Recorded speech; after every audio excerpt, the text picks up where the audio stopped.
Retrospectiva da semana. Dia 10, quarta-feira. André Vargas é finalmente cassado pela Comissão de Ética. O placar? 359-1. Fim da CPMI da Petrobras. 903 páginas, nenhum indiciamento e o relator petista Marco Maia conclui: as investigações devem ser aprofundadas. E quem pagou por tudo isso? Você, nobre contribuinte. Dia 11, quinta-feira. Ministério Público Federal denuncia os primeiros 36 envolvidos, todos ligados a Paulo Roberto Costa, e pede a devolução de R$1 bilhão. Na apresentação da denúncia, os procuradores deram uma aula para explicar uma máquina de engrenagens azeitadas para prospectar corrupção.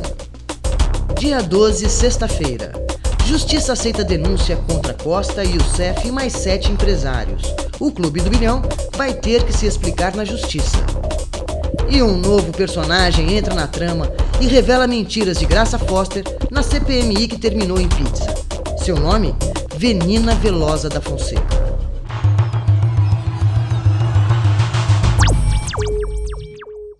Olá, seja bem-vindo. Este é o programa Choque de Opinião. Eu sou Débora Gutierrez, este é Palmiro Silva e nós vamos levar para você as últimas notícias, as últimas informações sobre o maior escândalo de corrupção que se tem notícia no Brasil, o Petrolão. E essa semana começou muito quente mesmo. Dos 39 investigados, 19 já viraram réus, já que o juiz Sérgio Moro acatou a denúncia do Ministério Público do Paraná. Vale lembrar que esses são os funcionários da Petrobras, os executivos de algumas empreiteiras e os doleiros que cuidavam da lavanderia do dinheiro do esquema. Já agora também vai para o Supremo as denúncias dos políticos, não é? E dizem que a lista chega aos 70, né? 70 denunciados. Como é que vai ficar isso? Vai saber. Isso foi uma informação dada pelo Paulo Roberto Costa num dos primeiros depoimentos dele, em que ele supunha que haveriam ali dezenas, cerca de 70 políticos envolvidos. A gente não sabe o nome ainda. Agora tem que ver as provas. Sim, porque quando chega lá em cima, o Supremo exige provas bem formalizadas para poder acatar a denúncia já de quem tem fórum privilegiado, né? Mas já quando é aceita a delação premiada é porque já existe um indício muito forte que... Sim, a gente tem que partir isso é bem considerável. A gente tem que partir do princípio de que a delação premiada ela só acontece na medida em que o investigado se dispõe a trocar informações reais por uma diminuição de pena. É claro que se ele mentir, se ele fizer a justiça perder tempo, isso complica o lado dele. Então, é óbvio que ele não vai dar informações que ele não possa provar. Que acaba piorando a situação dele no processo, de que a situação dele ficaria bem pior de que não tivesse mentido, que além de todos os crimes ainda vem mais uma mentira para ele ter que caracterizar a má-fé. Uma coisa muito curiosa que está acontecendo agora nesse período de denúncia, e que talvez você não tenha visto nenhuma relação, mas é o ministério que nós ainda não temos. Nós vamos começar 2015 e a presidenta Dilma ainda não definiu nem metade dos seus ministeriáveis, né? Me parece que também tem um certo receio aí de acabar indicando gente que pode estar sendo indiciada em breve. Pois é, como é que você indica quem você não sabe se depois vai ter que ser cassado, e a saia justa que pode aparecer por aí? Assim, a gente não sabe, eles sabem quem são as pessoas, eles sabem quem são os envolvidos, isso é complicado. Eles só não sabem quem tem provas, né? As provas contra quem as provas vão aparecer, né? Que eles sabem, quem está envolvido sabe, mas quem vai ser comprovadamente acusado, eles ainda não sabem, a Dilma não sabe, o país não sabe, e eu acho que por causa disso a própria presidente está tendo uma dificuldade maior em montar o seu próprio ministério, né? Isso é um fato. Nossa, isso é uma saia justa para o PT, para o PMDB, para o PP e para toda a base aliada, né? E também quem quer colocar a mão nessa cumbuca, Sim. Quem quer entrar nessa canoa nessa altura do campeonato, a situação não está bonita. Exatamente. Outra coisa também, a gente imagina a situação da Graça Foster, né? Está numa situação bem delicada, mas quem iria assumir a Petrobras? Quem teria coragem, né, para isso? Porque mais uma curiosidade surgiu do Petrolão essa semana. É da série Documentos Inusitados. Desde que a investigação começou, a gente tem se deparado com absurdos jurídicos inomináveis. Além do comprovante de propina, além de um gerente que ganha mais do que presidente de muita multinacional, que tem lá 250 milhões de reais numa conta no exterior, o Petrolão conseguiu produzir agora um contrato em branco.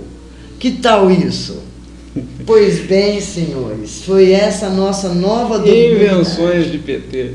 O Tribunal de Contas da União enviou para agentes do Tribunal de Contas, da Receita Federal e do Banco Central para analisarem as contas, a documentação que foi enviada para a CPMI da Petrobras, que estava ao cargo, sob responsabilidade do relator Marco Maia. Incrível. O que os auditores constataram foi um contrato, comprovaram um contrato para a construção de um navio plataforma P-57 junto à CBM, que é uma empresa holandesa, tá? E essa empresa holandesa dispunha de nada mais, nada menos do que um contrato sem valor especificado. O contrato foi fechado em 2008 e na cláusula que especifica preço e valor, os campos simplesmente não foram preenchidos, ficaram com XXXXXX por quase um ano, Somente 207 dias depois, ou seja, quase 7 meses que já estava valendo o contrato, os assessores da CPMI conseguiram registrar que foram preenchidos ali o valor. Foi feito um aditivo de valor a um valor que nem existia. Fizeram um aditivo ao que não tinha. Ao que sequer existia. Isso tudo foi, por esse negócio, a CBM pagou nada mais, nada menos do que 36 milhões de dólares em propina.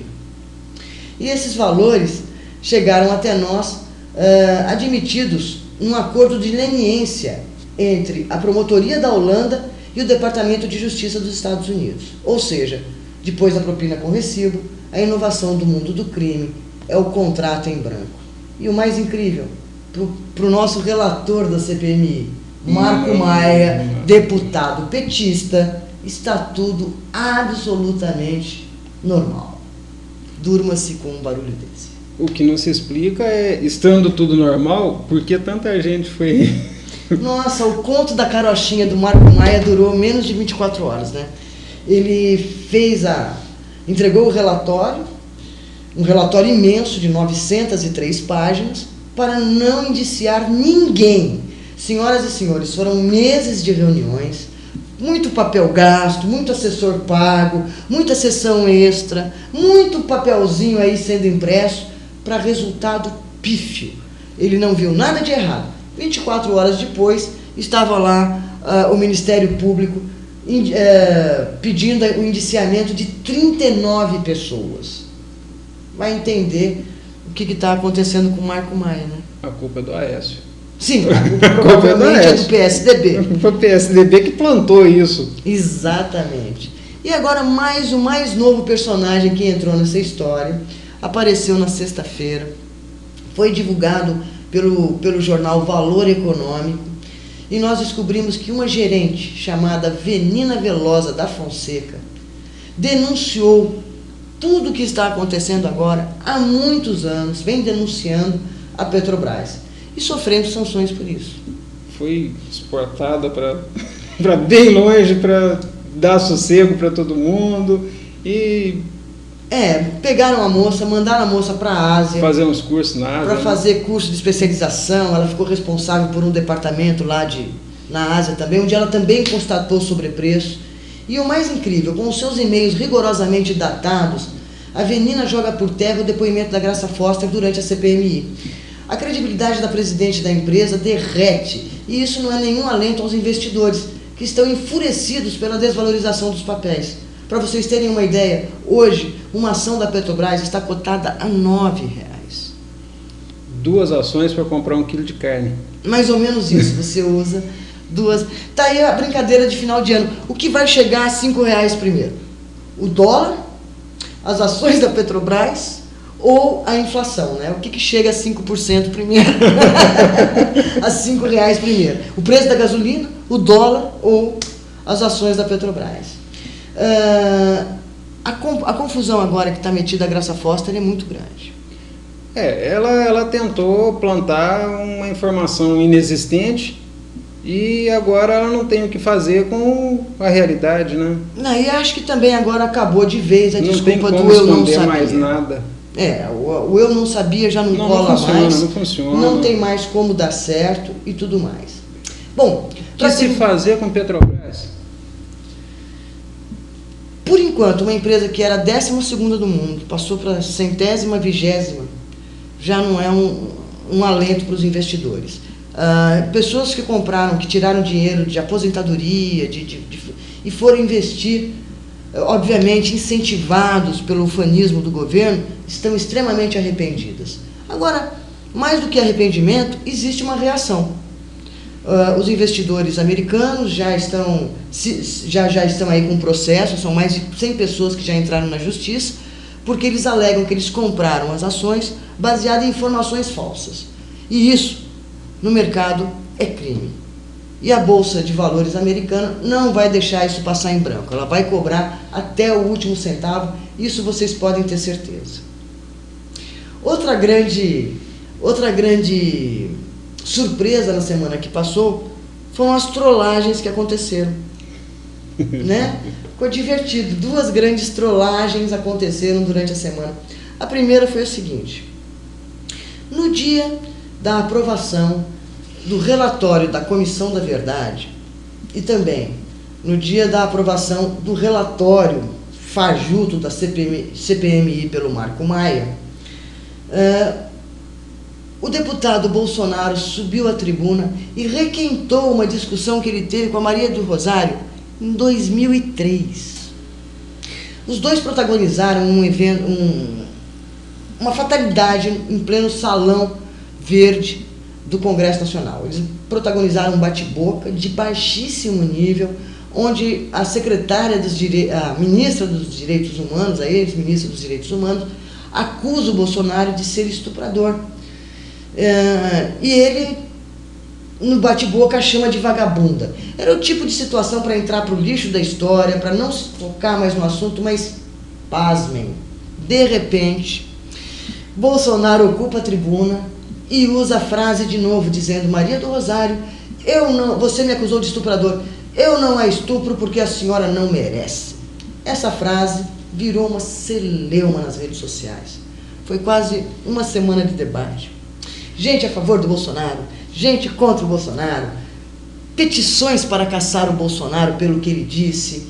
É um absurdo. Maria do Rosário indignada, recebendo ali o afeto dos colegas, recebendo o apoio dos colegas. Mas tudo isso, na minha humilde opinião, foi uma bela cortina de fumaça. Não se falou mais em CPMI, não se falou mais em Petrolão, não se falou em mais nada. E mais, passou batido. Vital do Rego foi para o TCU.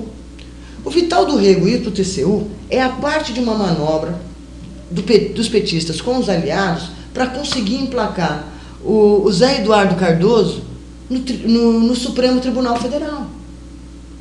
Então, assim, o nosso ministro, coitado, nosso tão perdido ministro da Justiça, já está de olho no Supremo Tribunal Federal. Então, veja aí o que nos aguarda no futuro. A outra trollagem que também ocupou as manchetes e também as redes sociais foi o apartamento triplex do Lula. O que aconteceu? De repente, o Globo noticia que o Lula está recebendo agora, teria ficado pronto agora, um imóvel que ele teria sido entregue para ele em dezembro de 2013, mas ele acabou as reformas agora, teriam acabado as reformas agora, e o imóvel de R$3.000, o triplex, que ele recebeu no Guarujá, seria uma obra da OAS, uma construtora que está envolvida no Petrolão, e que teria sido adquirido pela Cooperativa dos Bancários de São Paulo, a famigerada Bancop. A Bancopp foi administrada pelo Berzoini, pelo Vacari, que hoje é o tesoureiro do PT, João Vacari Neto, e ela deixou na mão cerca de 3 mil mutuários, que estão até hoje na justiça, tentando receber os imóveis que já quitaram e que não saiu do papel. Então o Globo anuncia que o imóvel do Lula, um triplex, estava saindo do papel, em detrimento aos 3 mil associados que estão aí brigando na justiça. Gente, a notícia é falsa. Foi uma barriga. Depois de repercutida pela Veja, pelo Globo, na verdade, a origem de tudo veio do Roberto Jefferson. Esse mesmo. O ex-deputado Roberto Jefferson, que já foi presidente do PTB e que foi quem iniciou a delação do Mensalão, lembra? Aquele que levou um soco, quer dizer, ele escorregou na escada. E bateu com os olhos. Com os olhos e tal, e se machucou. Ele que denunciou o Mensalão, ele que disse ao Zé Dirceu, olha, você saia porque você vai fazer de Lula um refém. Foi ele. Ele colocou na sua rede social esta informação de que o Lula estaria recebendo o triplex. E depois, passados lá bem aí algumas horas, ele postou novamente uma mensagem dizendo que era tudo brincadeirinha. Mais uma cortina de fumaça. Mas só pode ser. Mas uma outra coisa intrigante, porque agora o Roberto Jefferson conseguiu mais um problema com a justiça, porque ele está preso e ele não tem autorização para usar as redes sociais. Então, quem escreveu aquilo? Por que ele noticiou aquilo? É mais um mistério que nós vamos tentar destrinchar para você no nosso próximo programa. E você encontra mais informações no nosso site, choquedeopinião.blogspot.com. O site está lá esperando você com uma cronologia dos fatos que já aconteceram para que você não se perca no maior escândalo de corrupção que o Brasil já viu. Muito obrigado e até a próxima semana. Grande abraço, até o próximo.